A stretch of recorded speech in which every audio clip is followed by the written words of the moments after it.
Now boarding our first class Ultra Gold passengers. Welcome into Other People's Shoes, the podcast that takes you on an extraordinary journey through the lives of others, where empathy knows no bounds. Your host, Neil Matthews, is absolutely thrilled that you're here. Please take your seat as we're about to take flight into season 16. Be sure to hold on tight, because Take Flight isn't just about the skies above. It's about the depths within. We'll dive headfirst into the stories of those who faced turbulence and yet found the strength to rise above it all. So grab your headphones and get ready to soar with us as we launch into season 16. Thank you for flying with us. Buckle up and let's take flight. That is right. Buckle up. Let's take flight. Hopefully you have your tray tables and your chair in the upright position as we begin to take flight. We are flying out to Kansas today, so no Jayhawk fans are allowed on this flight. It is a private flight. Speaking of fans of things, I don't know about anybody else. I was a fan back in the day of Nintendo, or NES as I think we called it. Yeah, up, down,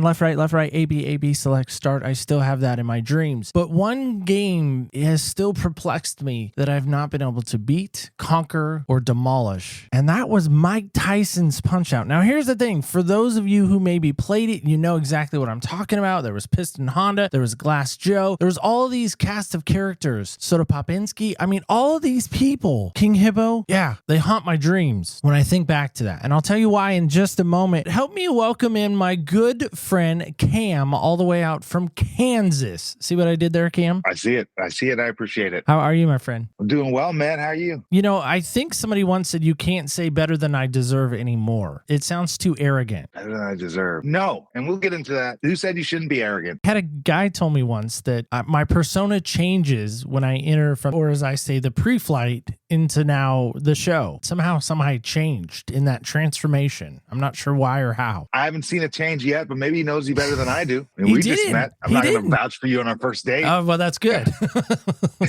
It's a good way to look at it. I love it. Well, hey, Cam, thanks for giving us some moments today. Really appreciate you being here. I love to lead off every show with this question, and that's this. What size shoes do you wear? 15. Okay. Now, here's my favorite question to ask, because I hope one day it'll lead to some brand sponsorship and some sponsor dollars. All right. You ready? Yeah. What brand or style that you love to wear with those sizes? Here's the struggle. The first step you have to know about walking in some people's shoes. It's hard for some of us to find shoes. I'm not a fashionista. I go to like Marshall's or TJ Maxx, and I go to the clearance shoe section and I just buy whatever's in my size. I don't care about the color. If I can, usually all black. I don't even like white writing or lettering, just straight black, because it goes with everything. And I'm all about efficiency. Okay, so you just said you're not a fashionista, but yet you'll go and know that black goes with everything. That kind of does sound fashionista. I got to push on that. Oh, no, I go with everything, man. Because I don't know much about fashion, I only wear straight black shirts because I sweat a lot and sweat rings. And I usually only wear shirts with my name or logo on it. There must be a story behind that. I can't wait for it. Well, so help us with this. We're in this new season, new year even. How crazy is that? We're already in 2024. Help me with this. When you think about take flight and this idea of taking flight, what comes to mind in you? What does that invoke? I'd say the whole idea of take flight is changing locations or just change. The whole idea of taking flight is to arrive at a different destination. I kind of learned throughout my journey of life, in order for change to happen, I've got to change. Crazy concept, I know. I kind of strip everything down to life has a lot of fluff. In order for us to change, we're going to have to change. But you know what? Life is so great. Like you said, you can't say you're better than you deserve, but life is so great that we have a warped view about what resilience actually is. What does resilience mean to you? Because again, when I'm preparing and thinking about seasons, I kind of try to narrow it down to a concept or a theme or an idea. So it's pretty easy, but I kind of make it broad on purpose. And I've had some people push on that and they say, well, it's too broad, trying to cast your net for everyone. And I said, well, yeah, that's the idea. It's everyone. I don't understand that. You can't have an everyone type of show. And I said, why not? Does everyone not wear shoes? And they're like, well, some people don't. I'm like, okay, fair. But some people have at least heard of the idea of being empathetic and walking in someone else's shoes and trying to get to some more understanding. I think we lack that not only in our country, but I think we lack that in our world of knowing what it feels like to be someone else, or trying to at least say, hey, where have you come from? What's brought you to my doorstep? Well, first of all, resilience is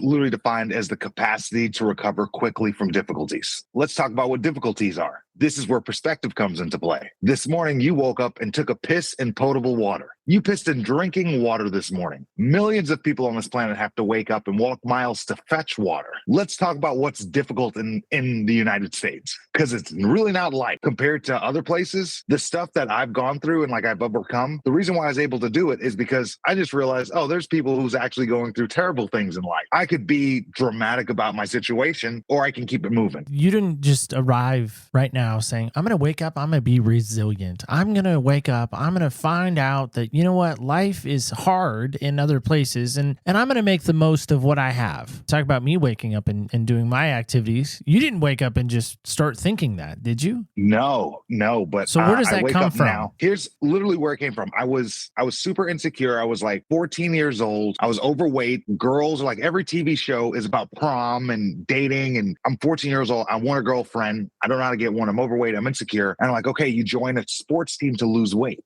I couldn't make a single team. The idea was given to me, go to the boxing gym because you don't have to make a team. They just let you go and work out. How I figured this out was in school, they gave us in science class, health class, they broke down what calories were. You burn 2,000 calories a day. You consume about 2,000 calories a day. Then you maintain. So if I wanted to lose weight, I had to burn more calories than I consume. When I talked about I strip everything down, if you look at any diet in the history of diets, every diet is basically a variation of you burning more calories than you consume. The way I looked at it was an equation. Me plus burning calories equals me making it to my goal. 1 + 2 = 3. In this equation, I'm 1. 1 + 2 = 3. 3 is the goal, the objective, and 2 is what I have to do. I was afraid to go to the gym because I was overweight because, it was a little intimidating. I went rollerblading for an hour before school every morning before I went to the gym. I just need to burn more calories than I consume. Morning after morning after morning after morning after morning, I woke up, got dressed, went rollerblading. And by day 6 or 7, I was sore. I was tired. No one had stopped me and said, hey, Cam, I can tell you've been working out. Keep up the good work. At this moment, I was like, should I quit? 14, 15 years old. I was like, am I wasting my time? Because I'm tired. I'm sore. It's not doing anything. And I thought back to the equation. There's literally no other way to lose weight than burning more calories than you consume. And I wasn't going to consume less calories. I came face to face with the concept of delayed gratification. And in that moment, I realized, oh, Neil, your feelings doesn't matter. This equation, 1 + 2 = 3. In this equation, you are 1. You should always be your own number 1. No one's going to believe in you until you believe in yourself. 1 + 2 = 3. 3 is the goal. And 2 is named number 2 because it's the shitty part of the job. It's the actual hard work you have to put in. I learned at that moment, I could be sad when I wake up and go running. I can be happy. I can be hungry. I can be frustrated. I have to go running, else my problems won't be solved. So in actuality, my feelings don't actually matter. We are brought up in a culture and a society where everyone wants to embrace their feelings and care about their feelings. Objective reality, your feelings don't matter. And I learned that at an early age. It allowed me to not let my feelings get in my way or get over emotional. First off, thanks for sharing that. I love that already. When you talk about that at the young age of 14 and really starting to discover kind of who Cam is and who Cam wants to be and kind of that early building blocks of who you are, do you think that prepared you? It almost sounds like a champion type mindset because nobody wakes up and says, okay, I'm going to be a champion. Nobody wakes up and says, okay, I'm going to be the best at whatever. Like we were talking about in the pre-flight, as I'm calling it this season. I like that. We're talking about Kobe, and there are crazy stories about Kobe working out 2 hours, taking a break, coming back, working out 2 more hours, coming back, working out 2 more hours. He made it kind of this rhythm and this routine to his life, and he discovered early on, from what I hear, and even his own words prior to his passing, that he started to realize that when he was getting to like his basically 4th workout of the day, that's when the other guys were starting to show up, and he was already 4 hours ahead of them, or something crazy like that. I might be wrong in the math, to the point where he was ahead of people. Mamba mentality. I mean, that's where a lot of that stems from. My whole thought in that is that's what I'm hearing in you. Is that, am I wrong in that? Am I misunderstanding that? Of course, I'd never compare myself to Kobe because of course not. Kobe, I get that. Right. Just joking. I would compare myself to Kobe. Compare myself to Kobe all the time. Not going to be humble about it. I realized, here's the thing. Kobe was not special. Kobe just outworked everyone. It's like no one's actually special. We all have the same, for the most part, we have the same abilities. Some people have natural ability, which I see as a detriment because natural ability can only take you so far. And that's all you know once you arrive to your ceiling. It's like, oh, you got here off of just your natural gift, not actual hard work. My favorite NBA player of all time, Paul Pierce. He shouldn't have rings. When you see LeBron James, you're like, okay, LeBron James, we get why he wins. Paul Pierce hustled for his wins. He's a person who wasn't supposed to win. Tell me something special about Paul Pierce. What stands out about him? Because it ain't a thing. He went to Kansas. He was coached by Roy Williams. Outside of that, I don't have anything. Exactly. But he still got rings. You don't have to be special to be special. That's what I figured out in an early age. I went rollerblading every day. I didn't lose any weights. I stuck with it. And after about 3 months, people would say, oh, look at Cam. He thinks he's skinny. I would blush as a black man. It was confirmation to me that it was working. If I woke up every morning and I worked, if I burn more calories than I consume, 1 + 2 = 3. It's my equation for life from that moment. I got to the boxing gym, and the idea of going to the boxing gym was not to be a fighter. It was just to do more of the workouts so I could burn more calories. So the coach wasn't interested in coaching me because I was just there to work out. So they let me just kind of jump rope, hit the bag, and teach myself. So I looked around at what all the other fighters were doing, and I had this equation, 1 + 2 = 3. I could be Kobe. I didn't actually think that. Whatever I wanted to be, I could be if I just followed that equation. And I was so cocky about it at the age of 15 that when I went to the boxing gym for the fitness part, after I lost so much weight, the coach was like, hey, Cam, you're in better shape than all the other fighters. You want to get in the ring and spar? And I was like, oh, no, my mom won't let me. Everyone laughed. And I was like, I'm just joking. I'll get my mouthpiece. And when I was sparring, I was so afraid to get hit that all I worried about was defense. And I burned so much calories in that 3 minutes of sparring, that round, that I realized, oh, that's going to be the only workout I do. So I made myself a staple in the gym to all I did was I'd go to the gym and I would spar guys. And being so big, I would spar guys super small and all the way big. I wasn't good enough to hurt anyone. Just like you say, Kobe, putting in all those hours, I didn't know what the 10,000 hour rule was. If you were in the ring for 100 rounds and I was in the ring for 10,000 rounds, I'm going to be better than you. That was my philosophy. After I sparred a few times, I realized, oh, I can be the best boxer in the world. That was the thought that went over my, it's delusional. I had never made a team up to that point. I was 16 years old. I was like, okay, I'm going to pursue this with this equation, 1 + 2 = 3. My goal wasn't to be a boxer. I thought if I got so good at boxing, the age of reality TV, and I wanted to be a performer. So I thought if I got really good at boxing, I can get my own TV show. My goal when I first started boxing was, oh, I'm just going to go to the Olympics. Once I'm in the Olympics, I'm a famous boxer. I'm going to have my own TV show. And I just put that equation, 1 + 2 = 3. I'm one. I believe in myself wholeheartedly to the point where I'm cocky and other people don't like it. I will compare myself to Kobe in basketball, and I'm terrible. I have a blind belief in myself. I just double down. And within 2 years of boxing, never made a sport, I qualified for the 2008 Olympic trials. I lost the Olympic trials, but I was only boxing for 2 years, which was, I thought, pretty good. Everyone in that tournament, they either quit or turned pro who lost. And this is where I had a realization that changed my life. If everyone quit and I didn't,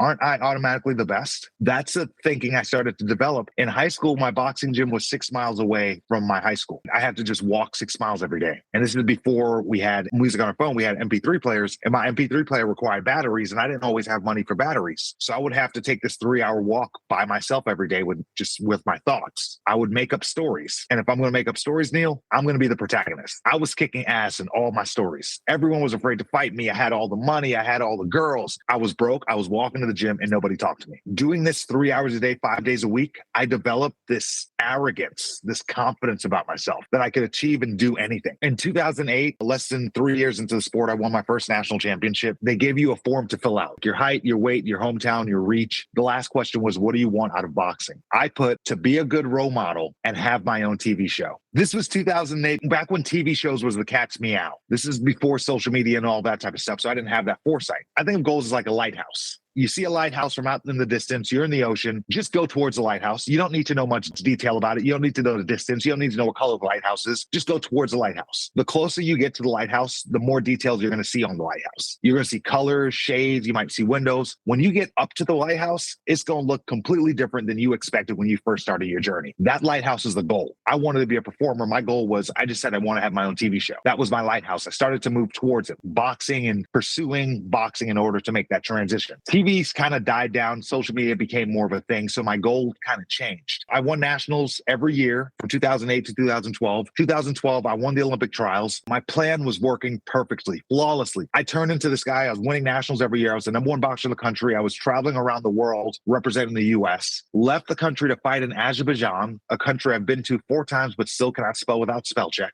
And I forgot to tell the drug testing agency I was leaving the country. And they showed up to my home in Kansas City to give me a random drug test. And I wasn't wasn't there. Missed drug test is a positive drug test. I was suspended for a positive drug test and kicked off the Olympic team in 2012. Not a good time in my life. This is the opposite of the whole take flight thing, because in my mind, I was taking off. I just had the rug pulled out from under me. ESPN made an article about it. They put in the article, there's no suspicion. I was literally drug tested to fight in the tournament in Azerbaijan. So it wasn't even that I was trying to hide anything. I was suspended for a year and kicked off the Olympic team. Cocky, confident person I became walking to the gym every day was gone. The belief in myself was gone. I started to drink a lot. I gained 70 pounds my year off. I hated myself. I had a realization during my suspension that a lot of people aren't going to agree with. I don't want to change your mind. I want to challenge your thoughts. I was cocky before, and then I got suspended, and I was fed humble pie, and I was humbled. You have the internet? I do, yeah. Look up the word humble. Do you have any kids? I do have a 16-year-old. What's their name? Her name is Adia. I want you to think about Adia now. Read me the first definition of humble. All right, so here we go. It says having or showing a modest or low esteem of one's own importance. Would you wish that on your daughter? No. Okay, maybe that's a fluke. Read me the second definition.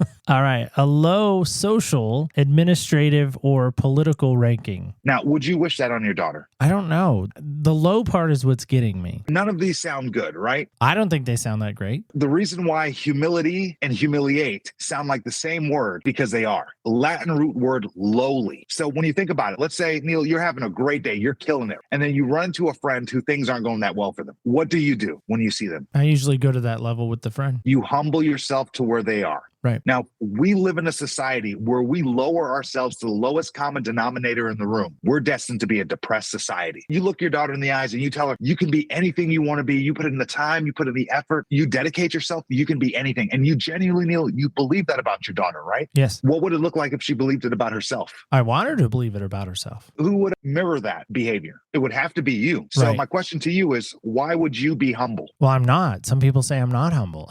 It's not an attribute somebody attributes to me. And I don't think it should be. And the next question I'll say, and of course, out of religious context and everything, I want to be respectful of everyone's religious beliefs. The question is, who does being humble serve? The other people. Who are the other people? I would say the world. And that's very vague. Right. I personally can't see a reason to be humble. When I realized this in 2012, I was like, oh, I was fed humble pie. I looked up the definition. I realized, oh, being humble is not a positive attribute. It's not something I want to aspire to. I went out and I legally changed my last name to awesome. I was wondering about that, and I was hoping we were going to get here. So that's awesome. Awesome. Yeah, right. The whole idea is self-belief. You tell your daughter she can be everything you want, all that. And then you say, hey, but also be humble. And what I mean by that is don't think you're better than anyone, even if you work harder than them, as if we're not in a competitive capitalistic world. We tell our kids, basically put a ceiling on yourself, but don't worry, shoot for the stars. That's contradictory message. It is absolutely a contradictory message. And that's the struggles that I run into. People can't hear, but you can see me applauding because I love what you're saying. I never thought of humble in that way before. So that's a perspective shift for me. I will be candid there. The struggle I run into, and you were asking me this again pre-flight, you were asking me about my favorite show. That's a struggle. Was even honest with you. I said, I hate that question. How do you tell the 250 people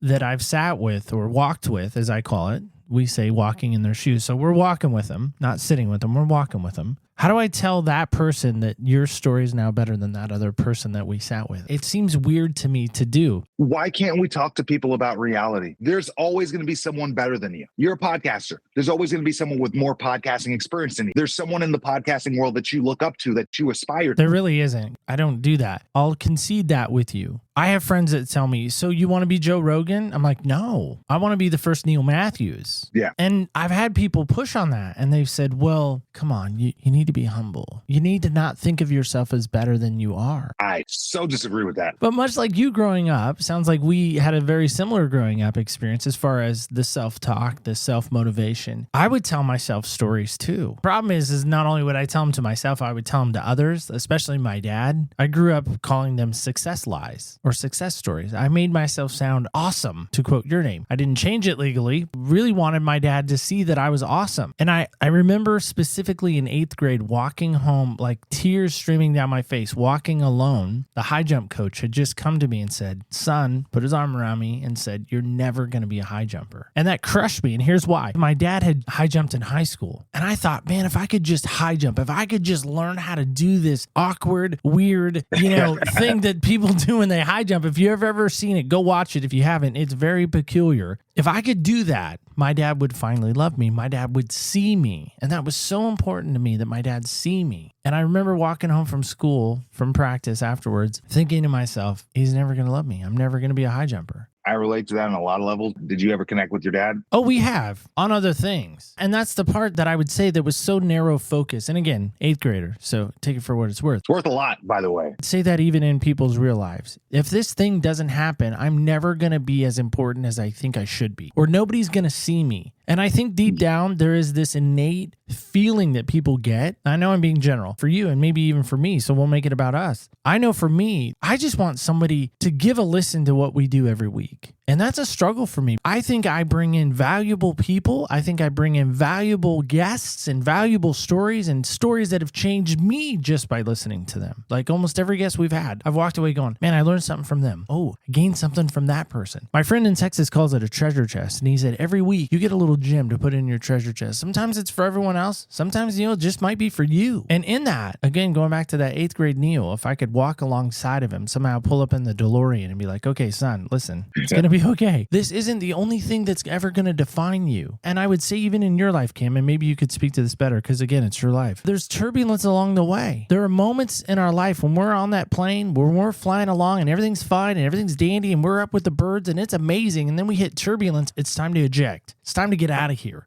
I continue to podcast. And by the way, we haven't missed of having a show every single Wednesday for 5 years. That's impressive, by the way. And I think that, and I tell people that you need to be humble, Neil. Stop being braggadocious. You need to be humble. Take off your hoodie. Come on. Is this an idol in your life? I have some faith friends that say that. Are you worshiping your show more than Jesus? Before we get into the Jesus thing and the worship, I'm trying to remain respectful. I want to be respectful of everyone's beliefs. So I'll just skip over that part. The whole idea of you wanting to impress your dad, when you asked me, he's like, oh, is boxing a big part of your life? I said, no. I don't even like boxing. The reason why I decided to try the boxing gym, my dad is the biggest boxing fan in the world. And I thought if I became a good boxer, we could relate better. First time I went to spar, I was like, oh, my parents won't let me. And they laughed. I went and told my dad, I was like, hey, I'm going to start sparring. And he said, no, I don't want you sparring. You have weak wrists. You won't be a good boxer. I had my first 4 fights. I didn't tell anyone in my family because they didn't believe in me. After I found some success in boxing, I was doing it all under my father's name because I was a junior, someone who didn't support the boxing. I think along the way, people again want to eject when it gets hard. I heard this quote attributed to Usain Bolt from Jamaica, the sprinter. He said he trained 4 years to run 8 seconds. And he said, and people quit after 2 weeks. Yeah. I'm just like, what? That's the struggle I run into is my wife and I have had these conversations. And usually they're not heated per se, but they're a little more intense. And she has said to me repeatedly, she said, I know you love your show and I know you love doing it and I know you get excited about doing it. She said, but don't you feel like you want to take a break? Because it seems like you're always thinking about it. Oh, I've had these conversations. So what is your response to that? Be my friend in this moment. Trying to be friendly. I know we're on our first date, as you said, which I loved, by the way. I thought that was cute. Help me as a friend. People are hearing that moment and people are being pushed on that. What would be your counsel to them? Neil, if I could be 100% honest with you and your friend, you've been doing your podcast for 5 years. Pre-flight, I looked, I was like, this dude is consistent. I noticed that. I respect that off the bat. You only did it for 5 years. I don't think you deserve, if we can be friends and I can be honest, I don't think you deserve to complain yet until you do something for 10 years, because a lot of us quit 3, 4, 5 years into things because we don't see the progress.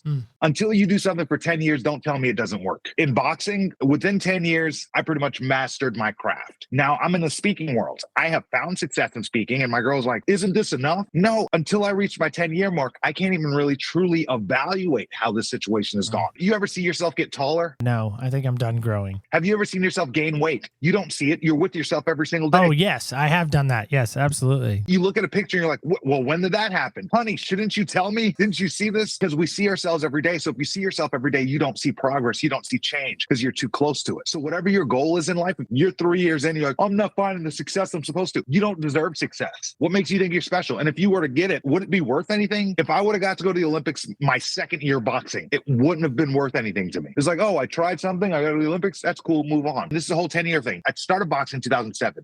2008, I qualified for the Olympic trials. I lost. Turn around, I won nationals in 2008, 9, 10, 11, 12. Won the 2012 Olympic trials, got kicked off the Olympic team, was depressed, changed my name, did all that. Came back, returned to boxing with a new attitude. Won nationals 2013, 14, 15, and 16. There's a Netflix documentary called Counterpunch that documents my story on there. 2016, I win the Olympic trials. If you watch Counterpunch, spoiler alert, I don't die at the end. I won the 2012 Olympic trials. They didn't get to go to Rio because I lost an international competition. At this point, I'm like, my goal when I first started boxing was to go to the Olympics so I could become a performer. In 2012, when I got kicked off the Olympic team, I realized I couldn't perform, I couldn't box, I couldn't do anything. I started going to open mics, comedy open mic nights. I'm gonna perform somehow. As I was boxing between 2013 and 2016, I was working on my exit plan for boxing by performing and speaking. And in 2016, when I didn't make the Olympic team, I transitioned hard into speaking. Joined the National Speakers Association, started to work on my speech. Neil, if you have 10 boxing matches and I have 100 boxing matches, who do you think is going to win if we fought? I would say the guy that has 100. So the more you do something, the better you become. That's the whole Mamba mentality. The way I became the best boxer was I just got my first 100 fights out the way quickly. No one even has 100 fights. But I thought if I have 200 fights and you have 50 fights, chances are I'm going to win. I left boxing with over 400 fights. I'm the most decorated boxer in U.S. history because my plan was I'm just going to fight more than anyone else. It's how you become better. I lost probably more than everybody else too, though. No one wants to talk about that part. 2016, when I started speaking, I was like, how can I go hard? Someone made a joke, my first speaking tour. It was going to last 51 days. And I totaled my car 3 hours into it. And I didn't have money, new car or anything. I got a rental for 1 day. And I was like, you're just not going to see this rental for like 2 months. Went on my speaking tour, spoke at a number of schools. Throughout my tour, someone made a joke and was like, hey, Cam, you totaled your car. You should buy a van and live down by the river. Didn't know what that meant. So I Googled it. I found out that people can live in vans. This is my take flight idea. This is when I was like, okay, I want to be a speaker. How do I commit into speaking 100%? So I took that insurance money and I bought a van. It was a crappy old Sprinter. There's a pull-out couch in it. I drove around the country for 3 years. The van got nicer and I got air conditioning in it. I lived in this van for 3 years, traveling around the country, speaking at about 200 schools a year. I wanted to become undeniably good. I wanted to be the best speaker possible. And the way for me to do that is to be on stages and get comfortable in front of microphones. So I started to MC festivals. I would MC vegan. I'm vegan. In 2012, I became vegan. I lost a bet and had to be vegan and I just never turned back. I had to do it for 28 days. And I felt so good after 28 days. I'm like, I'll keep going for a little bit. It's been over 10 years. I started MCing vegan festivals. I did it for free. They would pay for my flight and give me free vegan food. And people thought I was stupid for doing it. I do a speech that's 45 minutes of me on stage. If I'm MCing an event, that's 6 hours on stage. I can get to my 10,000 hours, the idea of mastery, so much quicker if I were to just do every event. So I lived in a van. I spoke everywhere for damn near for free for 3 years. When the pandemic happened, I had to buy a house. I had developed such a skill from speaking. I only was able to speak as much and be booked as much because of something called athlete privilege. I get opportunities. I get into doors. There are situations I find myself in only because I'm good at a sport. So the idea of why I wanted to box is I wanted to leverage my athleticism as like a college degree. Because Neil, if you had an associate's degree and I had 4 national championships and we went for the same marketing job, who do you think is going to get it? National championships for 200, please. Okay. Now, let's say you have a bachelor's degree and I have 10 national championships. Who do you think is going to get it? I'm going to say still national championships. Okay. I retired with 16 national championships. I decided I was going to leverage that to build a career for myself after sports. I didn't even really love boxing. It's just something I found out that I was good at, and I only did it to impress my dad. Then I said, okay, I'm going to use this as a runway, keep with the puns, to take flight. Lived in a van for 3 years, was able to build a successful speaking company for myself. Now I travel around the country speaking, and now going down different avenues. I just wrote a book. Moving into that van was my take flight moment. When I moved in the van, I made it seem like, oh, I'm trying this new cool adventure thing. The truth was I had put so much into the 2016 Olympics. When I didn't get to go, I had no plan. I had no money. I needed to do something. And living in a van, I wasn't necessarily homeless. That was the vibe. Of course, other people saw me as like, you could turn pro and make money. You could make millions of dollars, turn pro. You're this decorated boxer. I had my goal. I had my vision. My vision was my lighthouse from when I first started boxing. My goal was to be a performer. Of course, I thought I was going to be having a TV show, but now motivational speaker and a stand-up comic. My lighthouse looks a lot different than it did when I started. I'm so glad I took the journey. I love that, Matt Foley, Down by the River. That's one of my favorite skits of Chris Farley, by the way. I've seen it probably 100 times, and every time I just crack up laughing. Oh, look over here. We got Bill Shakespeare. As David Spade, he's making fun of. That's awesome, man. I really do. I'm inspired by that. One thing I want to ask, though, I just jumped on the site, by the way, really easy to get to. So we'll get to that in the show notes momentarily. Really caught my attention. I was actually going to bring this up. And so I'm kind of glad we're kind of circling back around to this. It says everything that's worth anything is just outside of your comfort zone. Yeah. Where did that come from? I worked out for a year before going to the boxing gym because I was so intimidated to walk in. I was getting bullied in school. If school has bullies, the boxing gym has professional bullies. So I was so nervous. My first day at the boxing gym, the coach made me watch everyone the first day. And there's only one person I noticed. His name was Santino. Next day I came back to the gym ready to work out. I started doing sit-ups on the sit-up bench because the coach told me to do sit-ups. And Santino walked in. He saw me doing the sit-up. And he starts counting as I'm doing sit-ups. He's the leader of the gym. Everyone else in the gym starts counting as I'm doing sit-ups. I was actually doing the sit-ups wrong, basically laughing at me the entire time. And I didn't know I was doing it wrong. And I was super embarrassed. And walking home from the gym, I had the thought, maybe I can try golf or something else because I didn't want to go back to the boxing gym. First of all, I can't afford anything else. It's free. That's why I was going. It's the only team that I could make. And I realized for me to get where I want to go, I'm going to have to change. That's me changing. Going to the boxing gym is not something that someone like me does. In order to see change, you have to change. There's so many people who will tell me what they're willing to do and what they're not willing to do. That's the formula for why you are exactly where you are. It's the things that you're not willing to do. If you're not willing to do that, you can just keep doing the same thing over and over and not see any progress, and then you're going to quit. So the whole idea is step outside of your comfort zone, and it's not going to be easy. And remember, you don't deserve it. We're taught in America that everyone's special. Hey, guess what? You're not special. If we're all special, we're even. Then no one's special. So then whatever you do extra makes you special. So cool. We all start off even, but after that, whoever puts in more work is going to be better. And that's the way I look at things. Now, of course, the landscape of America isn't fair. Some people have privilege, all that type of stuff. Cool. Yeah. But that doesn't change anything. So let's say that some people do have privilege. Like I use athlete privilege. I have athlete privilege. There are doors and opportunities I get in life that other people don't get. I'm going to use it. We have to use in life, use everything you have. They just crap on capitalism. They hate capitalism. And I grew up thinking I should hate capitalism too. And then I realized this is the system that I live in. People hate and fear what they don't understand. I'm trying to understand capitalism better. Can what if you understand it better? Survive in my environment. Not even survive environment, because that's what we're taught to do. I'd like to thrive in my environment. Just the way I see Kobe. Kobe's not special. Kobe just did what no one else was willing to do. And that's what made him special. You don't have to be special to be special. There are people out there who have the things that I want. I don't think they're any smarter than me. I don't think they're any better than me.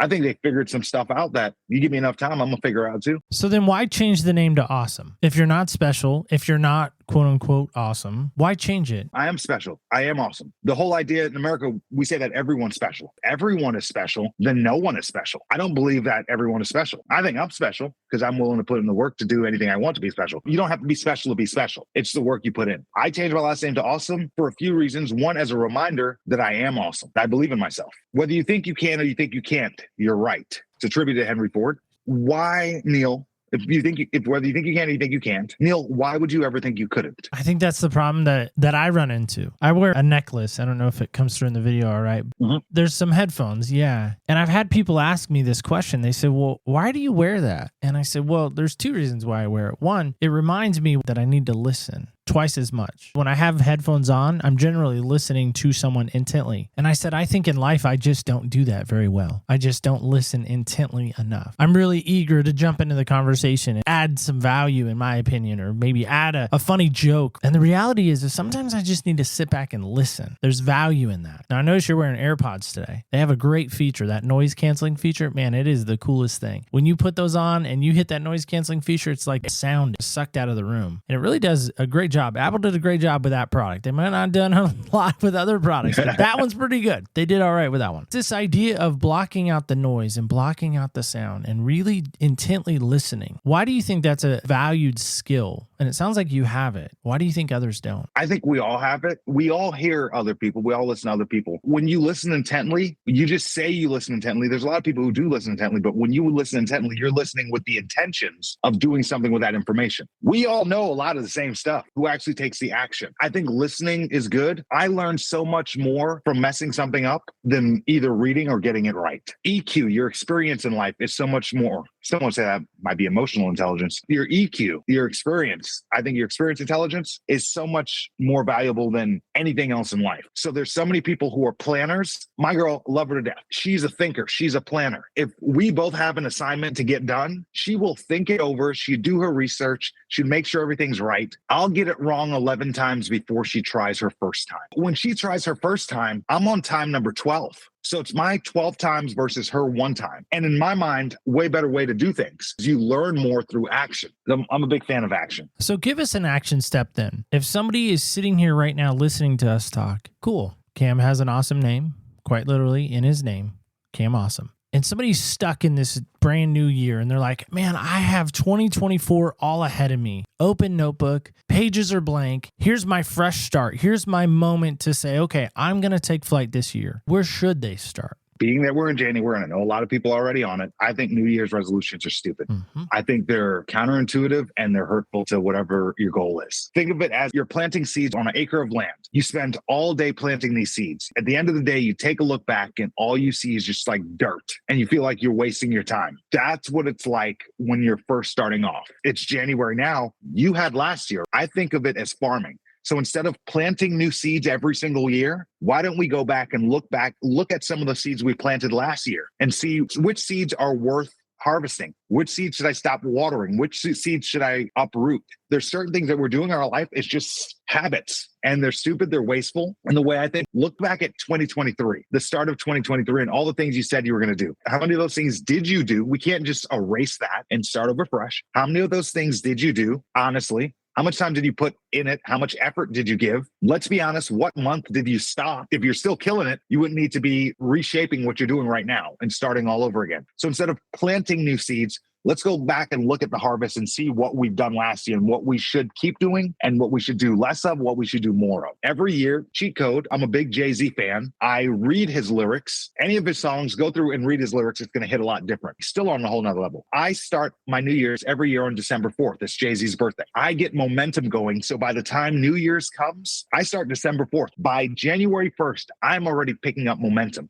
and speed. And when everyone else is just figuring out, okay, it's my first day sober, like, nah, I've been sober for years. And I've been preparing for this 3 weeks for New Year's. And I'm in the greatest shape January 1st to start my fitness challenge instead of people who are getting over their hangovers on January 1st. I know we already passed it. So next year, how about you start your year sober? And if you have to wait until January to become a better person, you're probably not going to be one. Let's not lie to ourselves. I think because we want to start on a Monday. We want to start on...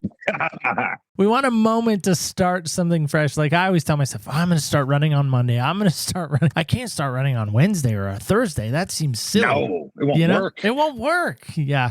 I don't know why, but I've always thought that. Well, Cam, as we start to wrap up, as we start to make our way towards landing this plane, the jokes keep coming. They'll be more fun, I'm sure. You mentioned your book. Is there a way folks can go and not only get the book, but maybe hear more about your speaking and maybe if they want to book you? Who knows? I don't know because I don't know where this is going to go. I don't know internationally where this may find its way into someone's earbud headset. So help me with that. Find more information on it at camfawesome.com and you can purchase the book on Amazon. It's called Becoming Awesome, How to Make Success Inevitable. Side note, while we're here on this whole airplane thing, a few things I just want to get off my chest. On the idea of transportation, the left lane is for passing. Just like to throw that out anytime I have a chance because I think enough people need to hear that. And my second thing is I hate when I'm on a flight. I pay for premium Spotify, bro. I don't do commercials. I'm past commercials. I'm better than commercials. Don't touch the aux cord if you don't have premium streaming service. That's how much I despise commercials. I'll watch it for football. That's it. And then when I get on a flight, United Airlines or whatever airline other than Southwest, because I love Southwest, just they force their commercial on you on the airwaves. And then you can't watch a show because you have to hear about what credit card they have. That bothers me more than anything. Do you feel better now? Do you feel okay? Yeah, I feel so much better, bro. Feel validated in that moment. So you asked me about my relationship with my dad. Yeah. How's yours? Not good. Why is that? A lot of people can have kids. I don't think it's that big of a deal. I don't think it's that special. You're not special because you have a kid. Couldn't pull out. You couldn't figure out how not to get pregnant. That's what having a kid is. Some people can't figure out how not to have kids. That's how easy it is to have children. which means the threshold to become a parent is very low and there's no standard to become a parent. And sometimes we have very good people who become very bad parents. They've never been parented themselves. That's the situation. I think culturally, my dad's from Trinidad. We have a different definition of what raising a child should be. He grew up in a different culture and I grew up in a culture here in the United States. Those things didn't line up. I've taken steps to realize, because my dad was 33 when he had me. I was living in a van at 33. I took a look and I was like, okay, he's not perfect. If I would have had a kid in my 20s or at 33, I would have been ill-equipped. I'm not a fan of everyone having kids, by the way. I don't think everyone should have kids. Not everyone's going to be good parents. It's like, but you never know if you're going to be a good parent. That's a whole ass life that you're conceiving. As a kid who didn't grow up with much, I don't want to have a kid if I'm broke, because I don't want my kid to go through what I had to go through. My priority is the reason why I don't have kids now is I'm like, oh, I'm going to figure out capitalism first before I have children. I do want my kid to be able to have opportunities that others don't have.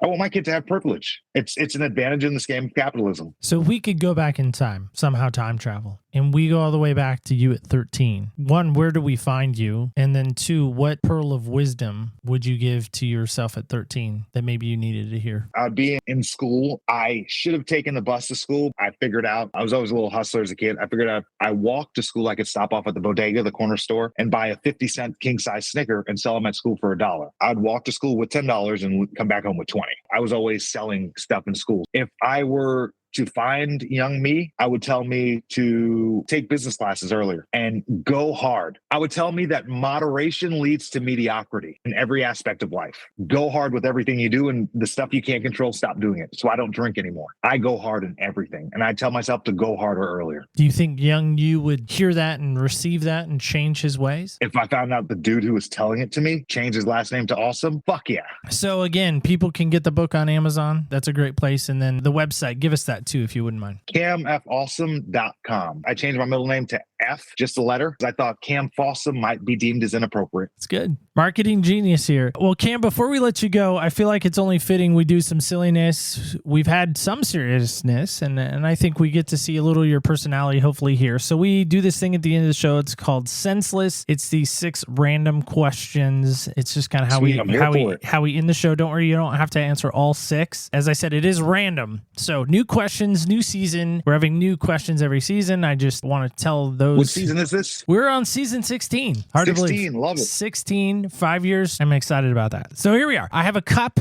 and a die. As you can see, there is a die in there. There's 2 actually, because, in case one got lost, we always have 2. Wait, so I know you're not a big Kansas Jayhawk fan. Maybe somehow I could persuade you into wearing light blue. I know you like to wear all black because it's easy to match. We could get you some light blue though, if you're interested. I'd be down to wear a little bit of light blue. All right. Well, I'm a big Tar Heels fan, so that's why we have the Tar Heels cup. So here we go. I'm going to roll for you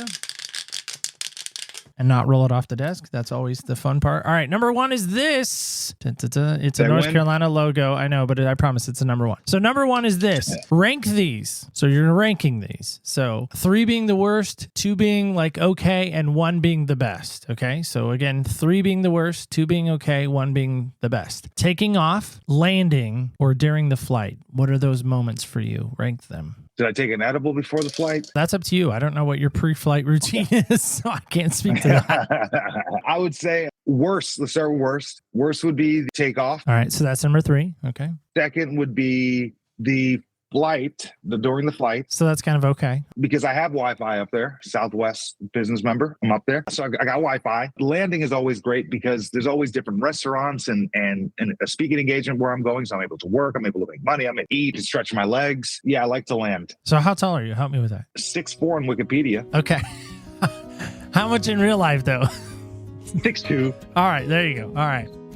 I say that too. I'm like, I'm 6'3". My wife's like, why do you keep telling people that? You're 6'2". Just own it. I'm like, I want to be taller. I want to be taller. I want to grow up. To be taller. Yeah, absolutely. Well, hey man, I do want to say truly, thank you. Thank you for the moments you gave us today. I love the insight. I loved the energy. I love the awesomeness. I'm going to go with your name because it seemed fitting there. I love the word awesome. And I was dying of curiosity. I'm like, this is not his given name. There's got to be a name change here. And so I was excited that we got to dig into that. But I want to say thank you for being here today, man. Oh, thank you so much for having me. If there's anything I can leave with your audience is do something that you'd regret later so you have something to think about. Well, guys and gals, kids and campers alike, seatbelt sign is on because we're landing. You got to have that tray table again in the upright position. What is your upright position right now? Great question to ask yourself. Are you still laying down, not only in life, but right now as you're listening? Are you just sleeping through life? I think one of the worst sounds in the world is the alarm clock. Through technology and through fanciness of life, my Alexa, yes, I have one of those. She probably just chimed on right now. I can wake up to any sound I want. And I often wake up to, I know this sounds weird to some, but I wake up to the Jurassic Park theme song. It's by John Williams. It's fantastic. It also makes me think about dinosaurs chasing me. I know I'm going somewhere, I promise. Wake up. What's chasing you? What are you chasing after? And how are you going to be awesome in that? It's January. We should have started months ago to be awesome right now in 2024. So you can't go back in time, but you can start right now. So start right now. Take off right now. Get up. Do something awesome today. That's it. Simple, easy, but do it and be impactful in it. Remember this. Don't forget also, remember when you walk in other people's shoes, you really do get a different perspective on life. Thanks for listening. Stay tuned till next week as we take flight again. As we walk in other people's shoes.